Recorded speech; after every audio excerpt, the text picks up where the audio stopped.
안녕하세요. 저는 대입전형 이해와 요강 분석을 담당한 서울 배명고등학교 진로교사 최용석입니다.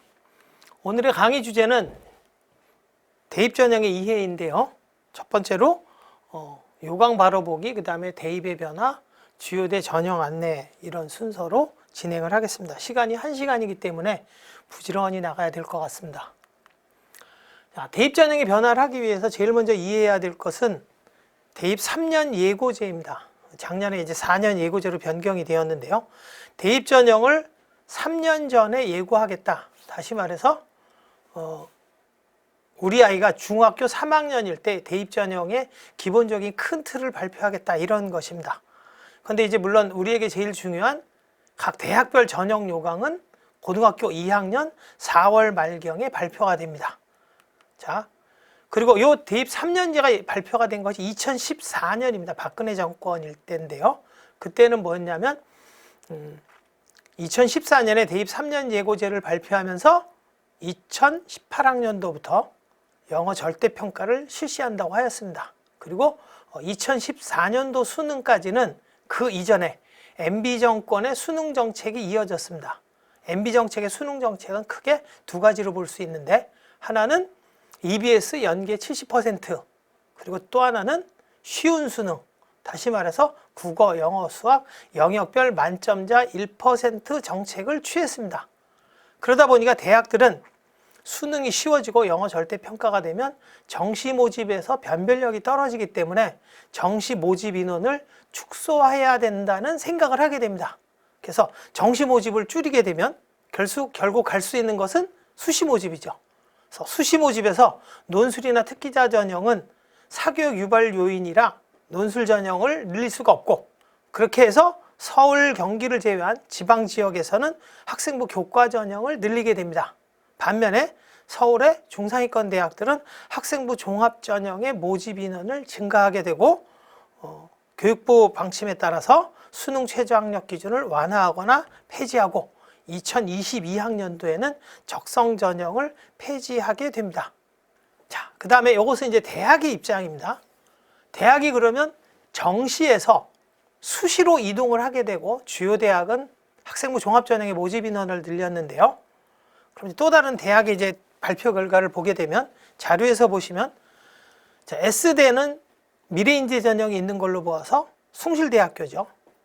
자, 여기서 보면 중도 탈락률이 학생부 종합 전형은 6개년간 한 1% 남짓이고요.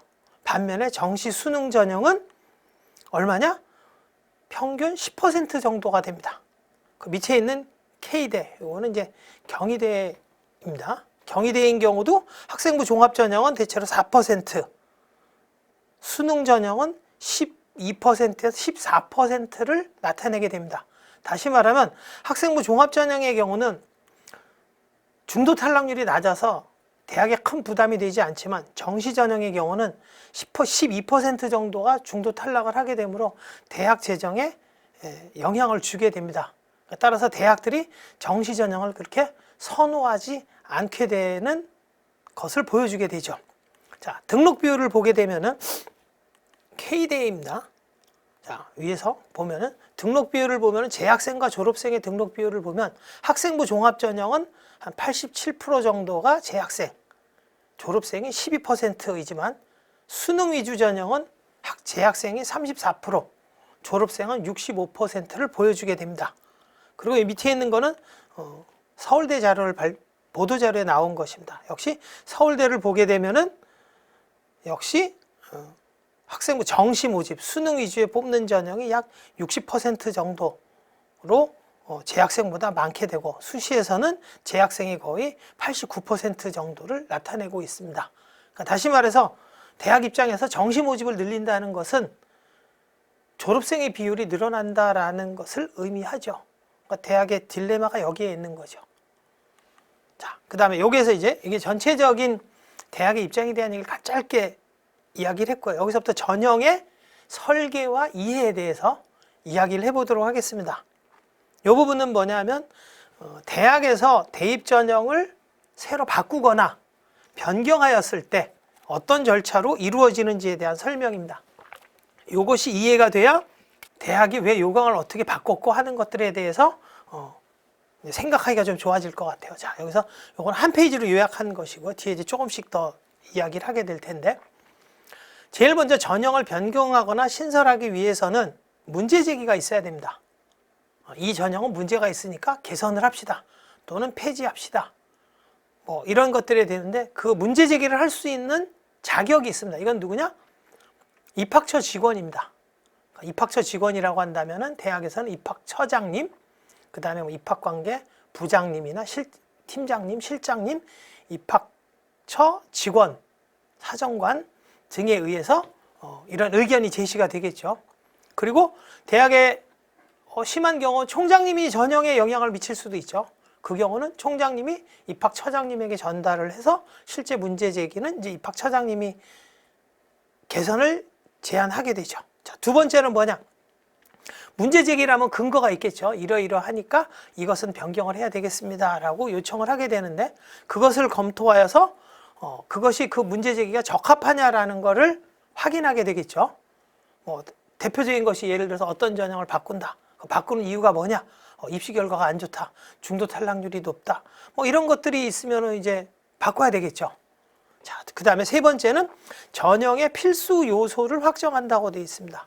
전형의 필수 요소는 뭐예요? 뭐 내신 성적, 면접, 논술, 수능 성적, 뭐 학생부 기록 또는 출결 이런 것들이 있겠죠. 이런 것들 중에 그 전형에는 어떤 것을 반영할 거냐 하는 것들을 결정하게 되고, 이러한 것들이 결정이 되면 그 다음에 전형의 내부 회의를 하게 됩니다. 이렇게 해서 전형을 설계한 것이 적정하냐. 그래서 1단계로 전형이 구성이 되면 그다음에 내부 및 외부 자문위원에게 문의를 하게 됩니다. 회의를 하는 경우도 있고 온라인이라든가 이런 것들을 통해서 자문을 하게 됩니다. 그래서 전형이 결정이 되면 그 다음에 전형 운영위원회에서 의결을 하게 되고 대학의 입학전형관리위원회에서 최종 결정을 하고 총장님에게 승인을 받게 됩니다. 이걸로 끝나는 게 아니고 이 자료가 어디에? 대교협에 제출이 되죠. 대교협에 제출이 돼서 대교협에서 이것이 공정성이라든가 뭐 사교육을 유발한다든가 하는 것들이 없다 그러면 최종 승인을 하게 됩니다. 여기서 승인이 나지 않으면 다시 대학에 돌아와서 재수정을 한 다음에 제출하게 되죠. 그리고 이렇게 해서 전형을 실시하게 되면 후속 조치로 뭐 전형 평가 방법을 연구한다든가 뭐 이런 절차를 통해서 최종 전형이 변경되게 됩니다. 그러니까 우리가 대학이 전형을 바꿨다라는 것은 뭔가 대학 내에 문제가 있는 거죠. 그런 것들을 유추해 볼 수 있는 근거가 되는 거라는 거죠. 자, 이제 첫 번째 전형 문제 제기입니다. 좀 더 구체적으로 보게 되면은 뭐예요? 사교육을 최소화해야 되는 거죠. 뭐 지금서부터 뭐 계속 대학 입시에서 나오는 건 사교육 유발이니까 사교육을 유발하지 않아야 된다. 그 다음에 대학의 인재상을 가진 아이를 선발해야 된다. 뭐 이런 것들. 그 다음에 법 해석의 관점. 예를 들면은 예전에는 특성화고 전형의 경우 지원 자격이 입학 기준이었어요. 근데 이제는 특성화고 입학에서부터 졸업까지 모두를 해야 돼요. 근데 만약에 편입을 해서 또는 전입을 와가지고 하게 되는 경우는 특성화고 전형의 지원 자격이 안 되겠죠. 뭐 이런 것들. 그 다음에 정부 정책의 변화. 뭐 예를 들어놨지만은 수능을 30% 이상 선발해라, 40% 이상 선발해라 라고 이야기를 하고 있잖아요. 그럼 대학은 대학의 방침과는 다르지만은 어쩔 수 없이 따라가 줘야 되는 거죠. 그 다음에 이제 종단 연구 결과. 종단 연구는 입학한 학생들이 졸업한 이후까지 최소한 4년에서 한 6, 7년 정도의 생활을 추적하는 겁니다. 그래서 재학 기간 중에는 전형으로 들어온 학생들의 성적이 어떤지 또는 그 전형으로 들어온 아이들의 장학생 받는 비율의 변화는 어떤지, 학교생활 만족도는 어떤지, 뭐 중도 탈락률은 어떤지, 취업률은 어떤지 이런 것들을 전체적으로 연구를 하게 됩니다. 그래서 이런 종단 연구에서 특정 전형에 문제가 많다라고 판단이 되면은 전형을 개선하거나 변경하게 되겠죠. 그다음에 전형 목적이 소멸되는 경우, 예를 들면은 단원고 특별 전형, 이거는 이제 뭐 그 학생들이 있고 나서 몇 년간 진행되다가 없어졌죠.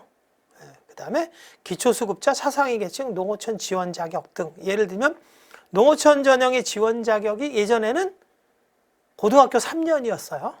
근데 지금은 초중고 12년으로 강화됐죠. 그리고 물론 특별 전형으로 뭐 고등학교 3년만 하는 학생으로 하는 경우도 있긴 합니다. 그래서 이런 지원 자격이나 이런 것들, 하여튼 이런 것에 대한 변화 요건이 생기게 되면 이걸 가지고 전형을 변경하게 됩니다. 자, 두 번째는 적합성 판단입니다. 첫 번째는 위법 가능성이죠. 예를 들어 예전에는 적합했는데 이것들이 뭐 안 된다든가, 예를 들면 위법하지는 않지만은 고려대학교 학교장 추천 전형의 경우는 전년도 2020학년도까지는 재학생만 선발을 했습니다. 2021학년도부터는 졸업생도 지원 자격에 포함을 해서 하죠.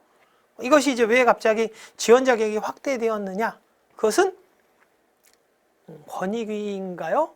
이곳에서 그 재학생만 선발하는 것은 권익 침해다, 차별이다라고 해서 대교협에서 대학에다가 재학생만 선발하는 것을 좀 제고해라, 이런 요청을 하고 있습니다.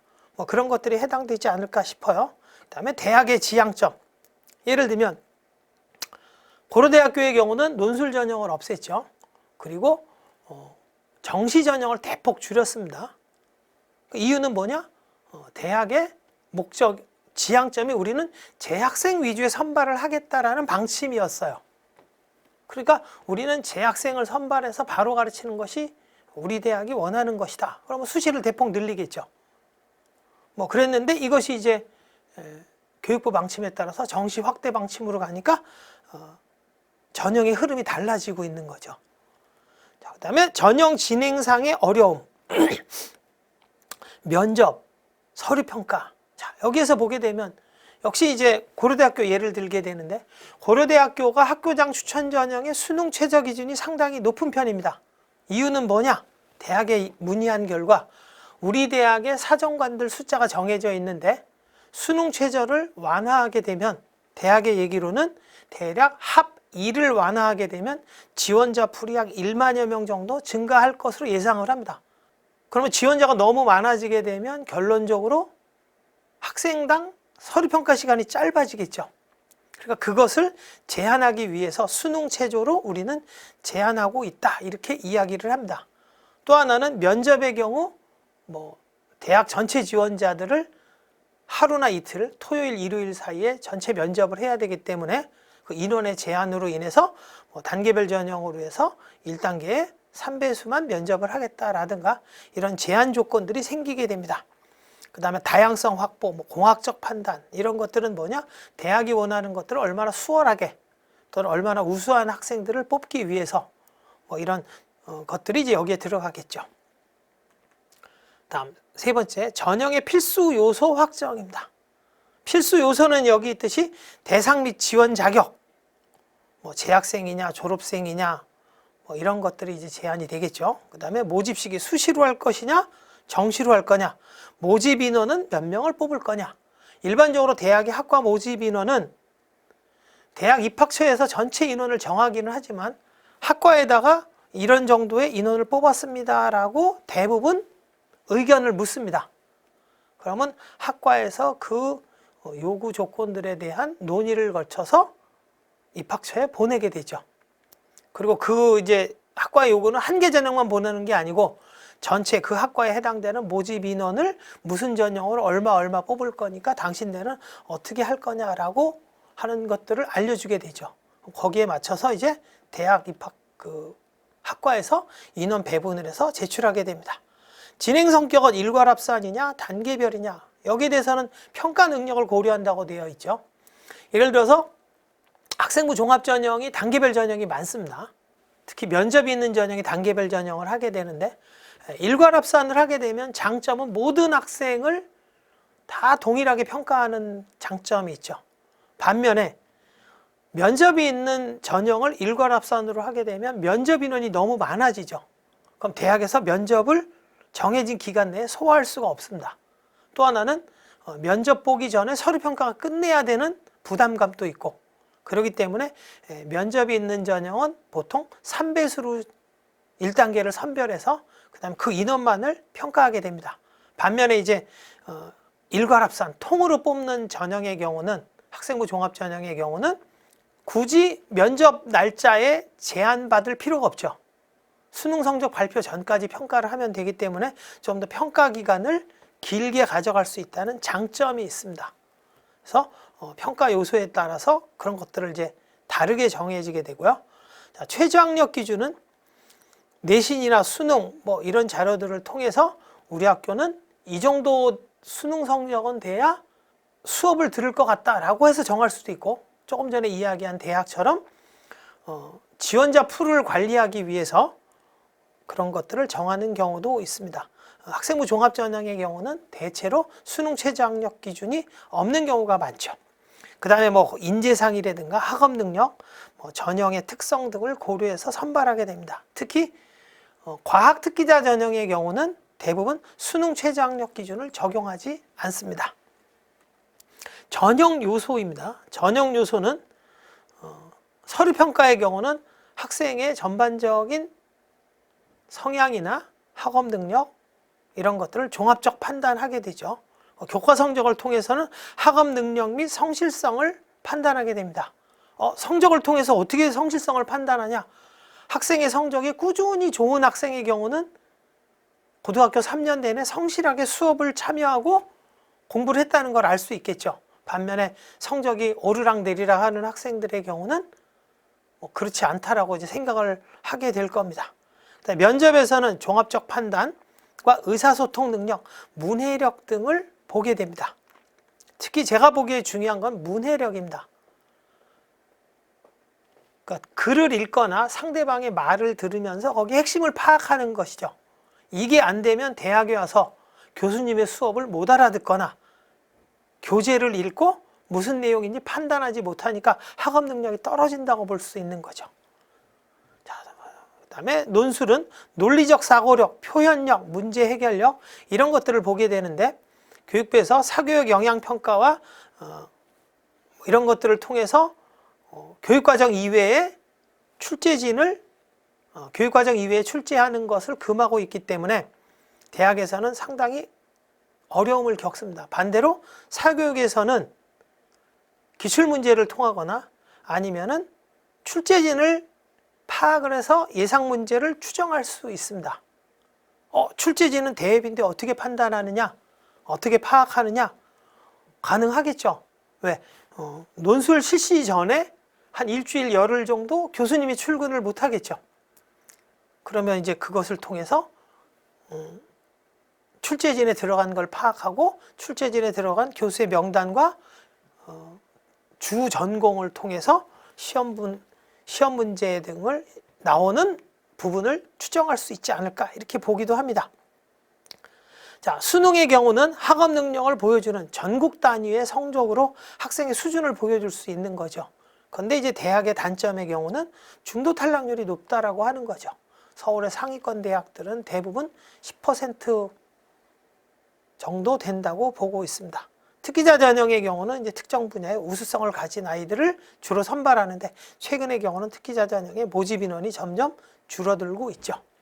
자, 이렇게 해서 대학의 전형 설계에 대해서 설명을 드렸습니다. 그러면 이제 이런 대학의 요강을 어떻게 이해할 거냐 하는 것을 경희대학교를 보고 생각을 해보도록 하겠습니다.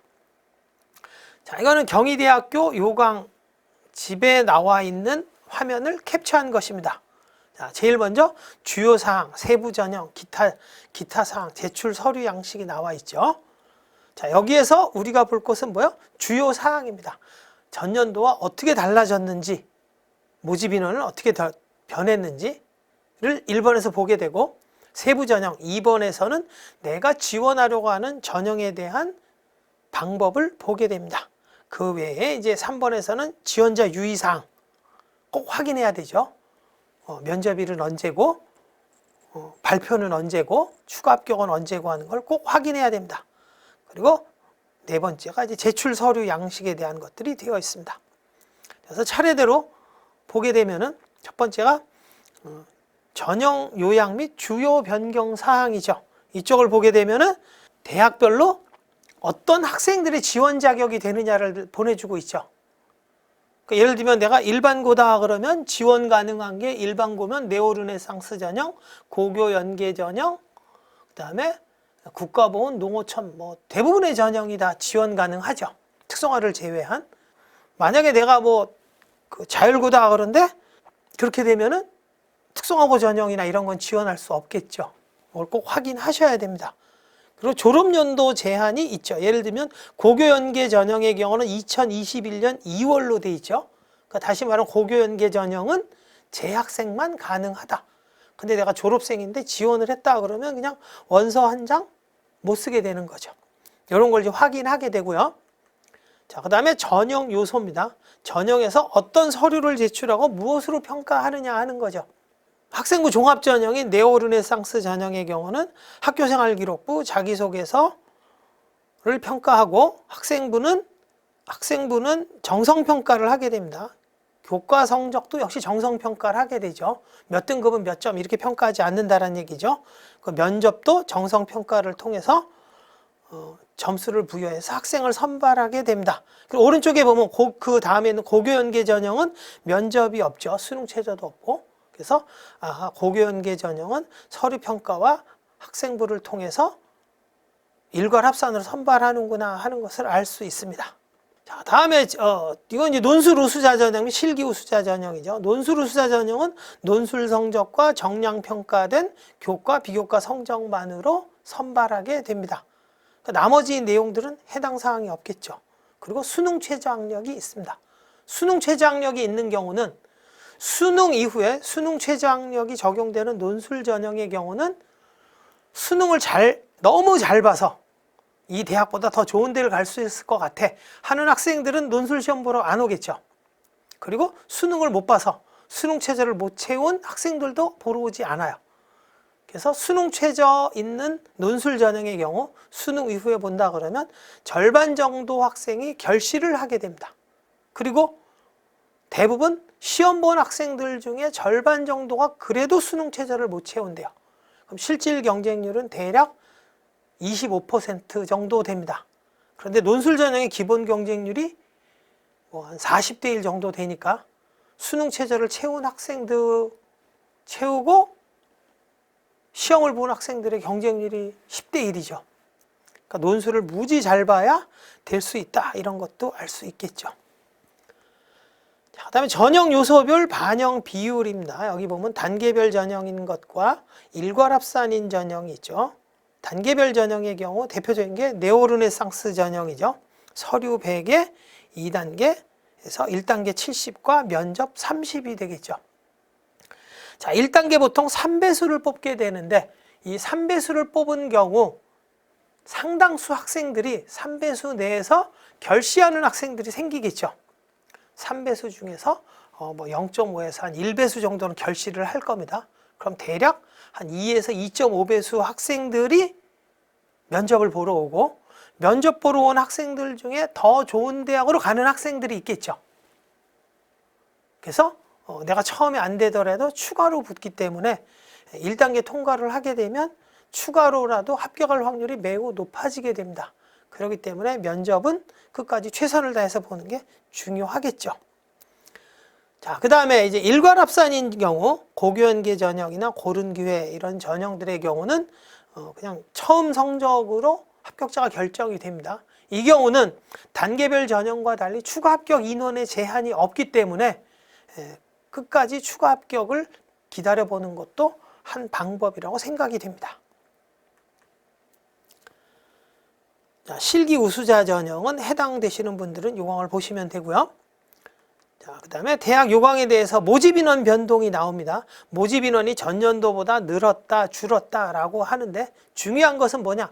전형의 모집 인원 변화보다는 내가 가려고 하는 학과의 모집 인원 변화가 더 중요합니다. 예를 들어서 내가 가려고 하는 학생부 교과 전형의 모집 인원이 100명이 늘었다.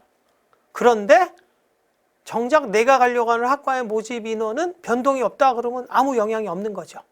그래서 모집 인원 변화에서는 내가 가려고 하는 지원 전형과 학과의 모집 인원 변동이 어떤 영향을 줄 거냐, 이런 걸 보는 게 중요합니다. 물론 모집 인원이 각 전형별로 나누어지기 때문에 그 한두 명의 변화로는 입시 결과에 지대한 영향을 미치고 있지는 않습니다. 그 다음에 이제 이건 뭐냐면 전형별 모집 인원이죠. 조금 전에서 제가 각 학과별 내가 가려고 하는 전형의 학과별 모집 인원이 몇 명이냐, 이걸 확인해야 된다고 했죠. 이것을 여기에서 확인하는 겁니다. 대신에 이제 이건 뭐냐면 대학에서 모집 인원은 올해 모집 인원만 공개를 하죠. 전년도 모집 인원은 공개를 하지 않습니다. 그러니까 작년도 요강을 다운받아서 확인을 해 보셔야 됩니다. 수시 모집은 이것이 최종 인원인데, 정시 모집의 경우는 수시 모집에서 채우지 못한 인원을 정시 모집으로 이월시켜서 뽑기 때문에 현재 발표된 최초 요강에서 나오는 모집 인원과 실제 내가 원서 접수했을 때 최종 모집 인원의 차이가 있게 됩니다. 그래서 그거는 원서 접수 전에 꼭 확인을 해야 되겠죠. 자, 다음은 대학 요강의 이해입니다. 이해 중에서 전형 일정입니다. 전형 일정은 뭐냐? 뭐 내가 내는 자기소개서 입력, 원서 접수, 뭐 최초 합격, 추가 합격, 이런 일정들을 정리해 놓은 거죠. 그래서 이 일정들은 대학의 일정에 따라서 본인이 확인을 해야 됩니다. 또 최근에는 어제 연락이 온 것은 모 대학의 경우 논술 장소가 변경이 됐다고 대학 홈페이지 공지를 했더라고요. 코로나 때문에. 그렇기 때문에 내가 원서 접수를 했더라도 중간중간 들어가서 확인해 볼 필요가 있을 것입니다. 그리고 심지어 어떤 학생들도 있느냐, 대학의 합격 불합격을 본인이 결정을 합니다. 나는 논술을 못 봤어, 나는 면접을 못 봤어, 그러니까 떨어졌을 거야 라고 하고 추가 합격을 확인하지 않는 경우가 있습니다. 그 경우는 본인 과실이기 때문에 나중에 내가 이걸 알아서 대학에 가서 뭐 어떻게 조치를 취해 주세요 하더라도 그거는 가능하지 않습니다. 그래서 반드시 추가 합격 일자에 해당 대학 홈페이지를 가든가 해서 꼭 확인을 하셔야 됩니다. 다음 넘어가고요. 이쪽에 나와 있죠. 전형 일정의 면접 평가 상세 일정, 그리고 대학 요강에 따라서는 면접 평가를 요강에 포함시켜서 발표한 대학도 있지만은 추후에 발표하는 대학도 있습니다. 그 날짜 꼭 기억하셔서 면접 장소, 면접 시간 이런 것들을 확인하셔야 되겠습니다. 자, 여기 이제 경희대학교의 경우는 면접 일정을 이미 다 발표를 해놨죠. 이거를 꼭 확인하셔서 해당 장소를 가서 보시게 되면 됩니다. 캠퍼스가 2개 있는 대학의 경우는 내가 가는 면접 장소가 어디냐라는 것도 꼭 확인해야죠. 잘못 가게 되면 이제 시험을 못 보게 되는 경우도 있습니다. 그리고 마지막으로 가면 이제 합격자 발표 및 등록 일정 확인하시면 되죠. 그리고 합격이 되게 되면 밑에 있는데요, 등록 예치금을 납부하게 됩니다. 그럼 발표 나고 다음날 4시까지 예치금을 납부해야 됩니다. 대학에 따라서는 예치금 납부 대신에 등록 의사를 제출하는 것으로 가름하는 대학도 있습니다. 이걸 꼭 납부하셔야 됩니다. 그래야 합격으로 인정이 됩니다. 그리고 수시 모집에서 여러 개의 대학에 중복 합격한 경우는 한 개 대학만 등록을 해야 됩니다. 그러니까 예를 들면 A 대학이 붙었는데 B 대학에 추가 합격이 됐다. 그러면 A 대학에다가 연락을 해서 등록 포기원을 제출하시고 B 대학에 제출하셔야 됩니다. 그러지 않고 2개 대학을 동시에 등록했을 경우는 나중에 합격 취소라든가 하는 불이익을 받게 됩니다. 충원 합격 일정까지 꼭 확인하셔야 되겠죠. 대부분의 대학들이 1차, 2차는 인터넷으로만 발표합니다.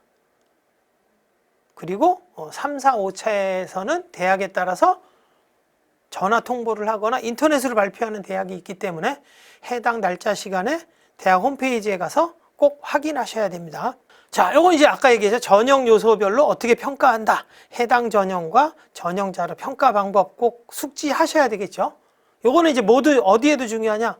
자, 이 경희대학교의 경우는 학업 역량, 전공 적합성, 인성, 발전 가능성을 30, 30, 20, 20의 비율로 학업 성취도 이런 평가 요소들로 평가한다고 되어 있죠. 그렇기 때문에 이 평가 자료를 보고 내가 제출하는 학교생활 기록부나 또는 자기소개서 등의 대학에서 평가하는 것에 대한 설명 내지는 기록이 있어야 좋은 점수를 받을 수 있겠죠. 근데 이것도 읽지 않고 서류를 제출하고 합격을 기대한다면은 그거는 아무래도 무리겠죠. 그래서 그런 부분 꼭 확인해서 서류를 준비해서 제출해 주시는 게 좋습니다.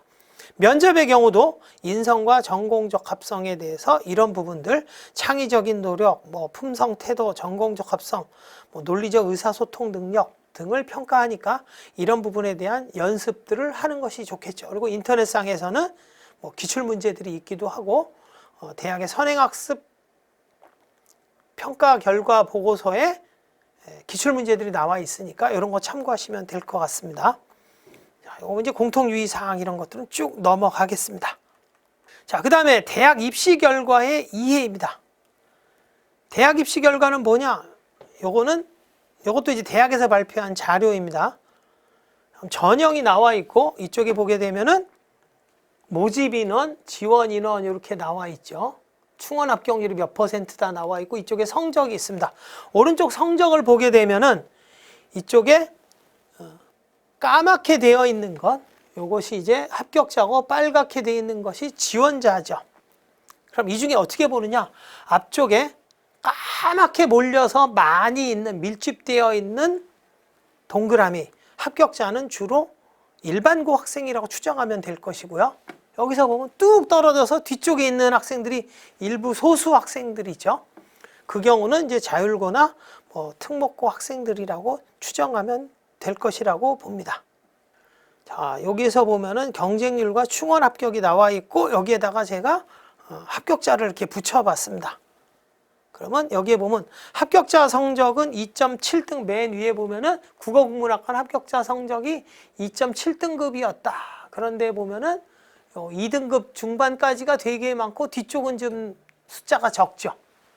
그래서 실제로 내가 일반고 학생이다라고 하면은 평균은 2.7이지만은 2.3이나 2.5 이내에 학생들이 많이 합격하고 있다. 이렇게 생각하시면 될 것입니다. 그리고 이쪽에 있는 학생을 보게 되면 맨 끝에 보면 여기 1등급 초중반인 애들인데도 불구하고 X표가 된 친구들이 많이 있습니다. 그러니까 이 친구들은 학생부 기록보다는 내신 성적이 더 좋은 학생들이거나 본인의 그런 특성을 보여주지 못해서 성적이 좋음에도 불구하고 떨어지지 않았나 이렇게 생각이 되는 거죠. 자, 그리고 여기서 이제 변화를 좀 생각해 보면은 자, 2020년 요 결과는 2020년의 입시 결과죠. 그러면 지금 고1, 고2 학생들은 2022년도에 보면 네오르네상스 전형의 경우는 1단계 서류 100에 2단계에서 1단계 70과 면접 전형 방법이 동일하구나. 그러니까 큰 차이는 없을 것이다. 이렇게 보여지겠죠. 물론 여기에 영향을 줄 수 있는 것은 재학생 풀이겠죠. 재학생의 숫자가 2020과 2021에서 한 12만 명 정도 줄어드니까 그런 영향이 좀 있긴 할 거라고 생각이 됩니다. 그래서 여기를 이제 확대해 보게 되면은 그 중에 있는 것 중에서 글로벌 커뮤니케이션에서 사회학과만 확대를 했습니다. 3.2등급을 보게 되면 글로벌 커뮤니케이션 학과는 이렇게 앞쪽에 많고 뒤쪽에 드문드문 있죠. 대부분의 학과들이 그렇죠. 앞쪽에서 1등급, 2등급 때 대부분 학생들이 분포를 합니다. 뒤쪽에는 아주 특출난 학생들, 그러니까 내신 성적은 떨어지지만은 학생부 기록이나 자기소개서 등을 통해서 본인의 역량을 잘 보여주는 학생들이 있다 이렇게 보여지는 거죠. 그 다음에 특이한 것이 사회학과가 특이하죠. 위에 있는 학과들은 앞쪽이 촘촘한데 사회학과의 경우는 굉장히 좀 넓게 분포하고 있어요. 그러니까 사회학과의 경우는 전공 적합성이라든가 이런 것들을 다양하게 한 학생들의 지원이 있다라고 생각을 해보면 될 것 같습니다. 자, 반면에 이건 고교 연계 전형입니다. 고교 연계 전형의 경우는 학생부 교과 성적이 정량으로 반영이 됩니다. 정량으로 반영이 되기 때문에 교과 성적의 영향이 높고 거기에 따라서 교과 성적이 좋은 학생들의 지원자 풀이 넓어요. 그래서 앞에 봤던 것과 다르게 나타납니다. 왜? 앞에 봤던 네오르네상스 전형은 여기에는 지원자 풀이 쭉 넓게 퍼져 있었는데 고교 연계 전형은 교과 성적을 정량 반영하니까 1등급대의 학생들이 몰려 있게 되죠. 그래서 자기의 특성을 보고 내신 특성을 보고 지원을 하는 것이 바람직합니다. 특히 고교 연계 전형이 2021까지는 학생부 종합 전형인데 반해서 2022학년도부터는 교과 전형으로 변경이 됩니다. 지역 균형 전형으로 변경이 되어서 그렇기 때문에 교과 성적의 영향력이 조금 더 커질 수 있다. 이렇게 생각하시면 될 것 같습니다. 자, 이것도 성적을 확대해 본 것입니다. 자, 올해는 서류 70에 2020에 여기 나와 있는 학생들은 서류 70에 교과 30을 뽑은 결과입니다. 그런데 지금 고1, 고2 학생들에 대해서는 교과 100으로 뽑게 되니까 서류보다는 내신의 영향력이 커져서 합격자 학생들의 성적이 주로 1등급대, 여기 보면 평균이 뭐 1.5, 2.1 이렇게 나와 있죠. 그러니까 이런 1등급대 학생들의 합격 비율이 더 늘어날 가능성이 높을 것이다. 이렇게 예상이 되겠죠. 자, 이제 두 번째로 넘어가서 2022 대입의 변화를 짧게 이야기를 하겠습니다. 작년 11월 28일 날 발표된 대입전형 개편에 따라서 정시를 수능 위주로 확대하고 16개 대학에서는 2023학년도까지 수능 위주 40%를 채워라 라고 이야기하였습니다. 그래서 그 중에 일부 대학은 2022학년도부터 수능 40%를 선발하는 대학들이 생겼죠. 그 다음에 주의해야 될 것은 지방에서 수도권 이외 대학에서 하던 지역인재 전형을 수도권까지 확대해서 지역균형 선발로 10% 이상을 선발하라고 이야기를 했습니다. 그래서 지금까지 수도권 대학에서는 지역균형 전형을 선발하지 않았는데 지역균형 선발 규정에 따라 가지고 10%를 선발해야 돼요. 그리고 대부분은 교과 위주로 뽑습니다. 교과 위주로. 그러니까 뭐냐, 상위권 대학에서는 첫 화면에서 설명했지만은 종합전형의 비율이 높았습니다. 근데 이 교과전형이 고려대와 서울대를 제외하고는 교과전형이 없었는데, 교과전형을 새로 만들게 되면서 기존에 있던 학생부 종합전형에서 성적을 반영했던 학교장 추천전형, 고교연계 전형 이런 것들이 교과전형으로 변경을 하게 되었습니다. 자, 두 번째는 약학대학 신설입니다. 자, 약학대학을 현재는 2+4였습니다. 그래서 대학에서 2년 교육을 받고 그 다음에 약학대학 시험을 봐가지고 나머지 4년을 운영을 했습니다. 그렇게 하다 보니까 학생 수가 줄어드는 결과를 초래하게 되죠.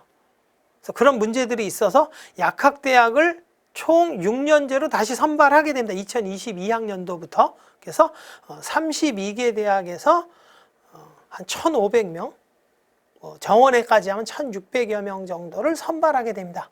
이 영향이 이제 자연계에서는 나타나겠죠.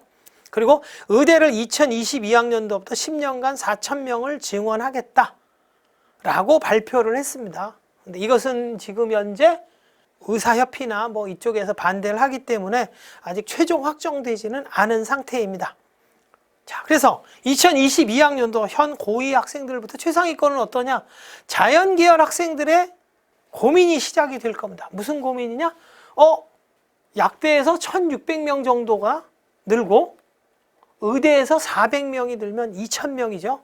2,000명이면 서울에 있는 대형대학, 상위권 대형대학 하나가 통으로 늘어나는 거죠. 그러니까 내가 작년에는 A대학을 갔었는데 내가 재수를 했으면 같은 성적을 맞아도 B대학, 그거보다 더 좋은 대학을 갈 수 있는 거죠. 그래서 그런 고민들이 나타날 가능성도 있다. 그래서 상위권에서 올해 수능을 좀 잘 못 받거나 하는 학생들이 재수하거나 반수하는 학생들이 늘지 않겠느냐. 는다고 해서 이게 총 인원이 늘진 않을 겁니다. 그거는 다음 화면에서 말씀드릴게요.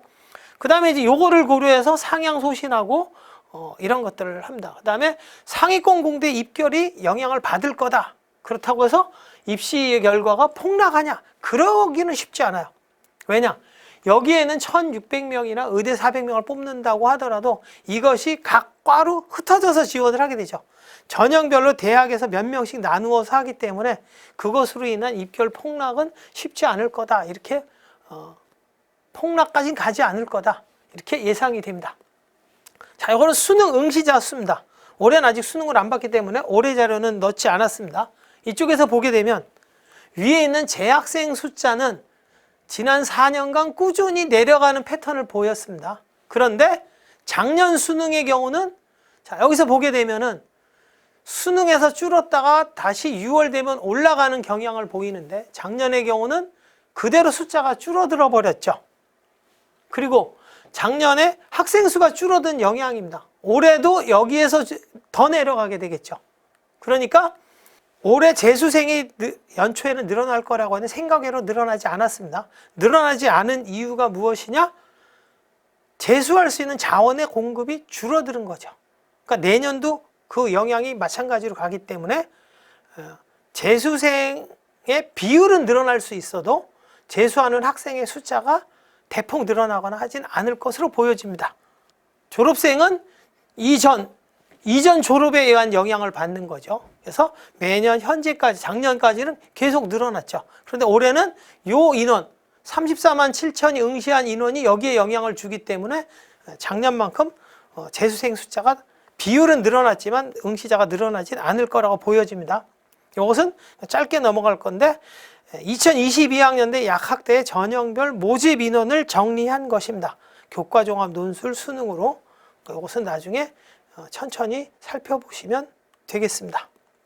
자, 이제 주요대 전형을 짧게 이야기를 하겠습니다. 자, 아마 한양대까지 이야기를 하게 될 것 같은데요. 자, 서울대학교에서 달라진 점은 첫 번째는 가군에서 나군으로 이동을 했습니다. 그러면 상위 15개 대학 이 정도에서는 서울대가 나군으로 갔으니까 기존에 나군에 있던 대학은 서울대를 피해서 가군으로 가겠죠. 그래서 이런 군 변화가 나타나게 될 겁니다. 실제로도 그렇고요. 근데 개인적으로 서울대 왜 옮겼는지 모르겠습니다. 그리고 서울대가 기회균형 1 전형을 신설하였습니다. 그리고 이건 이제 2022입니다. 현재가 아니고 내년 지금 현 고2 학생들 대상입니다. 수능에서는 인문계는 수학은 3개 중에 하나만 선택하면 되는데 자연계는 미적분과 기하 중 택 2를 하게 되고 탐구 선택은 인문은 사과탐 중 하나고 자연계는 과탐에서 2개를 봐야 되는데 서로 다른 1, 2를 봐야 됩니다. 무슨 말이냐? 물리 1, 물리 2는 허용하지 않고 화학 1, 물리 2 이런 식으로 봐야 된다는 얘기죠. 인문계는 제2외국어 한 문을 필수 응시해야 됩니다. 그리고 여기에 정시 교과 이수 가산점 아래에 있는 조건 중에 2개 이상을 충족하게 되면은 플러스 1 내지는 플러스 2점을 주게 됩니다. 그리고 정시 모집 인원이 수능 확대에 따라서 228명을 증가시켰죠. 수지만 모집하는 단위들이 이렇게 있습니다. 자, 모집 인원 달라진 거는 이 표를 통해서 확인하시면 되고요. 자, 여기에 있는 것들은 제가 서울대학교를 방문해서 간담회 하면서 들은 내용을 정리한 것입니다. 자, 서울대학교는 뭐냐? 교육과정을 통해 선발하지 않는다. 그러니까 고등학교 현실에 따라서 모든 과목을 개설하기는 어렵죠. 지방에 있는 소규모 학교의 경우는 학생 수가 적고 교사 수가 적기 때문에 개설에 어려움이 있습니다. 그러니까 어느 과목을 배웠다 안 배웠다를 가지고 평가하진 않습니다. 그런데 2022부터는 무슨 문제가 생기느냐? 우리 학교에서 개설이 되지 않지만 거점 학교라든가 이런 외부에서 수강할 수 있는 교육과정이 열려 있기 때문에 이수를 하지 않으면 본인이 학업 이수 의지가 없다 이렇게 판단할 수도 있습니다. 그래서 본인이 대학을 갈 때 필요한 과목은 이수하는 게 좋습니다. 그리고 공대의 희망자는 물리2를 반드시 이수해야 한다라고 요구합니다. 이유는 뭐냐? 공대 입학생 절반 정도가 물리2를 이수하지 않고 입학하고 있다. 특히 어디 학생들일까요? 정시 학생들일 확률이 크겠죠. 그러니까 이유는 뭐냐? 대학에 와서 수업을 못 쫓아갑니다. 자, 그 다음에 또 하나는 뭐냐? 밑에 있는 서울대는 공부하고 싶은 학생, 학자가 되고 싶은 애들을 선발하고 싶다. 무슨 얘기냐? 대학원까지 가서 공부해서 연구원이나 교수가 되었으면 좋겠다. 그러려면 학생들한테 무슨 경험이 있는 애가 좋겠어요? 공부해본 경험이 있어야 돼요. 공부라는 게 뭐냐? 단순한 성적을 의미하는 게 아니고 내가 원하는 것을 찾아서 해보는 경험이 있는 아이들을 원한다. 거기 밑에 있는 거죠. 공부할 학생, 등수보다는 경험과 노력이 중요하다. 이렇게 이야기를 합니다. 그리고 이제 뭐 땡땡고 학생들의 경우는 서울대를 많이 오는 학교 중에 하나인데 이 학교 학생들을 봤더니 일단 다양한 학과를 지원을 합니다. 그러니까 이제 대학에서는 얘네들은 합격을 위해서 과를 낮췄네라고 생각했는데 보니까 이 친구들이 대학원을 가더라. 그러니까 그 친구들은 자기 성적에 맞춰서 학과를 지원한 게 아니고 그 과에 공부가 하고 싶어서 지원한 학생들이겠죠. 그러니까 그 학생들의 평가가 좋아지겠죠. 그리고 서울대가 종합전형을 선호하는 이유는 학생부 종합전형으로 온 학생들의 대학원 진학률이 높습니다. 뭐 그런 것들이 이제 있다라고 하는 거죠. 그 다음에 얘가 우수하다라는 것보다는 어떤 면에서 우수한지 이렇게 해서 우수하다라고 한다라는 근거를 써줘야 된다. 뭐 전공적 합성이라는 단어를 사용하지 않는다라고 이야기를 했습니다. 자, 좀 전에 얘기했었죠. 물리투를 배우지 않아도 되지. 예전에는 이해했지만 학교 밖 교육과정을 통해 이수할 수 있기 때문에 학교에서 안에서 못 배웠어요라는 말은 고려되지 않는다라고 이야기를 합니다. 그래서 학생의 성장, 발전, 우수성을 보여줘야 된다. 동아리 활동도 동아리에 어떤 동아리를 했다고 전공 관련 동아리를 했다고 그것을 긍정적으로 해서 가산점을 주거나 하지 않는다 이런 얘기죠. 그리고 의대 가려고 하는 학생들이 병원에 가서 봉사활동을 하는데 병원 봉사하는 거하고 의사가 무슨 상관이 있냐. 그것보다는 차라리 영어 공부를 한 잘도 하는 게 그 학생이 의대 공부하는 데 도움이 될 거다. 그런 걸 보여주는 게 중요하다라고 이야기를 합니다. 그 면접에서 무엇을 보냐? 의사 전달력이겠죠. 질문의 의도를 파악하고 거기에 맞는 정확한 답변을 하는 거. 이런 것이 중요하다는 거죠. 정답이 틀려도 논리적으로 설명할 수 있으면 충분히 합격할 수 있다. 외워서 점수를 받은 학생들은 대학에 와서 되게 어려움을 겪겠죠. 자, 그 다음에 교육과정에서는 깊이 있게 하는 게 좋다. 예를 들어 투과목을 이수하지 않으면서 그것보다 더 고급 과목, 심화 과목을 들으면 그걸 이해하겠느냐라고 이야기를 하죠. 자, 이렇게 해서 중요한 건 엄마 주도적인 학생은 선발하고 싶지 않다. 이렇게 얘기를 하죠. 자, 다음 연세대학교입니다. 자, 연세대학교는 조금 전에 얘기했지만 서울대가 가군에서 나군으로 가면서 연대와 고려대는 나군에서 가군으로 이동을 했습니다. 그리고 조금 전에 나왔던 지역 균형 전형을 선발하라고 이야기를 했죠. 그래서 연세대학교는 기존에 있던 학생부 종합 면접형, 교과 성적을 반영하던 면접형 전형을 학생부 교과 전형의 추천형으로 변경을 하였습니다. 그래서 2021학년도에는 3%를 뽑았는데 2022학년도에는 5%를 선발하고 수능 최저는 적용하지 않습니다. 그러면 연세대학교 면접형에는 추천형에는 엄청나게 많은 아이들이 지원할 거냐? 그렇지는 않아 보입니다. 왜? 이미 연세대학교에서 여러 해 동안 합격자 발표한 입시 결과를 보게 되면은 1.5등급 이내 학생이 뭐 한 80% 이상을 붙었어요. 그러니까 그 이후 성적대 학생들은 아무래도 지원을 기피할 확률이 크죠. 합격 확률이 떨어지니까요. 자, 그 다음에 추천형으로 바뀌면서 3배수에서 5배수로 늘었고 1단계 60에 면접 40 이렇게 바뀌었습니다. 자, 수능 최저는 활동 우수형은 학생부 종합전형으로 수능 최저가 없었는데 수능 최저를 국내고의 경우 수능 최저를 적용하게 되고요. 국제형의 경우는 수능 최저가 없었는데 국내고의 경우는 수능 최저를 적용합니다. 그리고 연세대학교가 약학과 선발하죠. 조금 전에 얘기했듯이. 근데 연세대학교 약학대학은 서울에 있지 않습니다. 인천 송도 캠퍼스에 있습니다. 그리고 여기 파랗게 연세한마음 농어촌은 정원 외 전형입니다. 그리고 면접은 활동 우수형에서는 재심은 기반 면접을 하니까 여기에 대한 것들도 준비하면 좋겠습니다. 그리고 컴퓨터과학과는 교직 운영을 폐지했다. 그리고 시스템 반도체 공학과는 삼성전자 채용 조건형 계약학과다. 이렇게 보시면 됩니다. 이거는 이제 전형을 요약한 표니까 참고로 보시면 되겠습니다. 고려대학교입니다.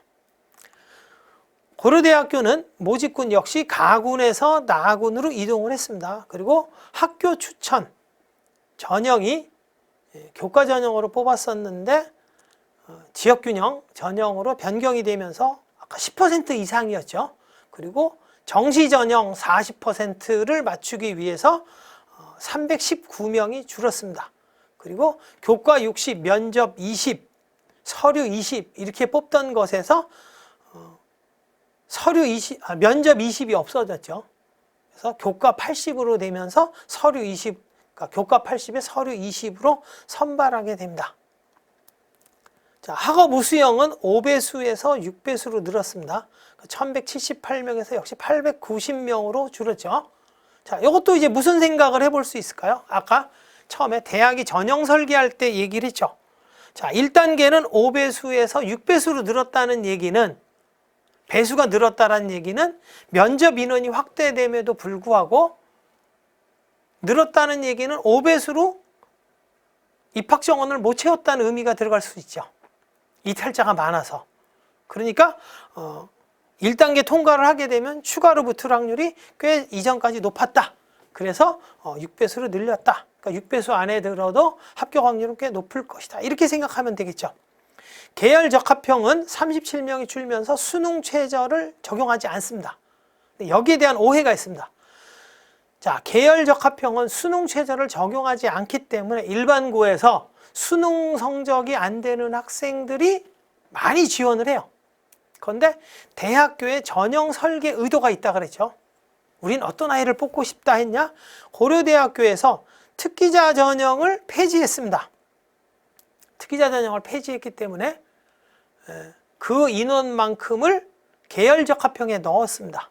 그래서 과학 특기자 전형 학생들을 선발하기 위한 의도로 보여집니다. 수능 최저 폐지한 것이. 그러니까 계열 적합형에 수능이 안 되는 학생들이 대거 지원했다. 썩 대학의 선발 의도와 맞지 않다고 보여집니다. 자, 그다음에 전형 폐지하고 한 것들이 나와 있고요. 정시 전형이 673명이 늘어났습니다. 수능 선택은 서울대와 자연계는 동일합니다. 미적분 기하 중에 하나, 그리고 과탐은 서로 다른 1, 2를 보게 됩니다. 예, 고려대학교는 2021학년도에 반도체공학과와 데이터과학, 스마트보안, 융합에너지공학과를 신설하였습니다. 이 중에 반도체공학과는 연세대학교 시스템 반도체공학과가 삼성 계약학과처럼 고려대학교 반도체공학과는 SK 하이닉스 계약학과입니다. 이렇게 참고해 주시면 되겠습니다. 전형에 대한 설명은, 자, 학교 추천 지원 자격은 2021학년도 현 고3부터 재학생만 해서 졸업생 포함 지원으로 변경이 되었습니다. 수능 최저도 요거는 이제 2021에 관한 이야기네요. 수능 최저를 완화를 하려고 했으나 졸업생 때문에 하지 않았다는 얘기고요. 자, 넘어가겠습니다. 학업 우수형은 기존의 일반 전형과 동일하다. 계열적 합형은 앞에서 선발했죠. 특기자 전형의 선발 인원을 1로 2월 시켰기 때문에 특기자 전형 학생들을 선발하려는 의도가 있다. 그러니까 면접이 좀 깊이 있는 면접이 될 것이다. 이런 얘기죠. 전년도 일반 전형, 학업 우수형의 경우는 최저 높고 수능 이후 면접으로 결시율은 35% 정도 된다. 이렇게 보시면 되겠습니다. 그리고 고려대학교는 서류평가에서 동일고 비교를 하게 됩니다. 학교를 알 수 있지는 않고 같은 학교 학생들에서 지원자의 수준이 어떤지를 평가할 수 있습니다. 요거는 올해 변경된 블라인드 평가에서도 반영이 된 것으로 알고 있습니다. 자, 지원자 비율 이렇게 보시면 되고요. 수능 최저, 아까 이야기했죠. 최저 설정은 대학의 서류평가 능력을 고려해서 작성한 것이다. 그리고 이제 근로기준법으로 인해서 주 52시간을 만을 근무해야 되니까 서류평가 시간이 기존에 비해서 굉장히 줄었죠. 그래서 수능 최저를 강화해서 평가 시간을 확보하려고 하는 의도가 있다. 이렇게 생각이 됩니다. 자, 성균관 대학교입니다. 모집 전형도 역시 성균관대는 가군과 나군에서 선발을 했는데 나군 선발은 가군으로, 가군 선발은 나군으로 변경이 되었고, 글로벌 경제, 그러니까 글로벌 삼형제, 글로벌 리더, 글로벌 경영, 글로벌 경제 이런 세 개가 모두 가군에 있었는데 다 나군으로 갔는데 글로벌 경제학과만 가군에 그대로 유지되어 있습니다. 그리고 지역 균형으로 인해서 기존에 없던 학생부 교과에 학교장 추천 전형이 신설되었고 지원 자격은 학교 재적 인원의 4%입니다. 약학대 선발 70명이 있고요. 자, 그리고 성균관대 논술의 특징은 논술과학을 선택을 하는데 원서 접수할 때 선택하는 것이 아니고 시험지를 받았을 때 그중에 내가 시험지를 훑어보고 마음에 드는 한 과목을 선택해서 보게 됩니다. 자, 모집 인원 변화 이렇습니다. 학생부 학교장 추천 전형, 교과 전형에서 새로 만들었고 수능 최저는 2합 5에 영어 3등급, 한국사 4등급을 이야기하고 있습니다. 논술우수 전형에는 교과 성적을 40% 반영하지만 사실상 교과 성적은 동점자 판별 정도에 쓰인다고 생각하시면 될 것 같습니다.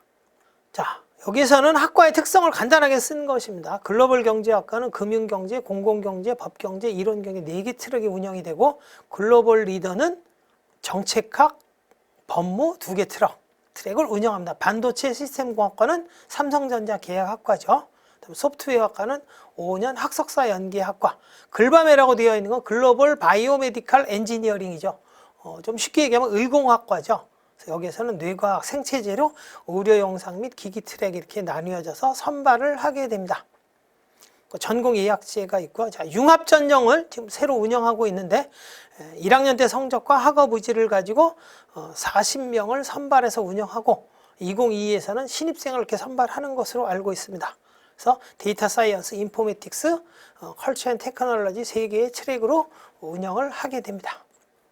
그 다음에 성균관대학교 역시 그 전공적 합성이라는 단어를 사용하지 않습니다. 이유는 뭐냐? 성균관대는 계열 모집, 광역 모집을 선호합니다. 그래서 계열 모집의 경우는 전공적 합성이 낮은 경우 지원할 때 유리하죠. 왜? 내가 심리학과를 지원하고 싶어서 사회학과를 갔는데 평가하는 교수님이 심리학과 교수님이 아닐 수도 있죠. 단과대학에서 평가자가 배정되기 때문에. 그래서 비슷한 과목 등을 이수하고 좀 폭넓게 공부하는 학생들이 계열 모집에 지원하면 유리하겠죠. 글로벌 인재 전형이었던 것은 이제 학과 모집으로 자기 전공과 관련된 것들을 조금 더 보겠죠. 그래서 진로 탐색 노력이 필요하다. 이렇게 보게 되고 여기 있는 낮았던 학과들 성적은 학과들의 순위는 그냥 참고로 보시면 됩니다. 이 내용은 역시 대학 방문에서 들었던 내용들입니다. 자, 논술 전형 충분히 변별력이 있다고 생각이 됩니다. 의대는 지원자 평균은 33.8인데 60점 만점에 합격자 평균은 58.9니까 굉장히 어렵겠죠. 그러니까 이 경우는 이제 동점자가 생기면은 최종 등수는 교과 성적 40%에서 갈릴 수도 있죠. 자, 그 다음에 논술에서 삼성장학금 수혜율이 감소했다라는 얘기는 뭐냐?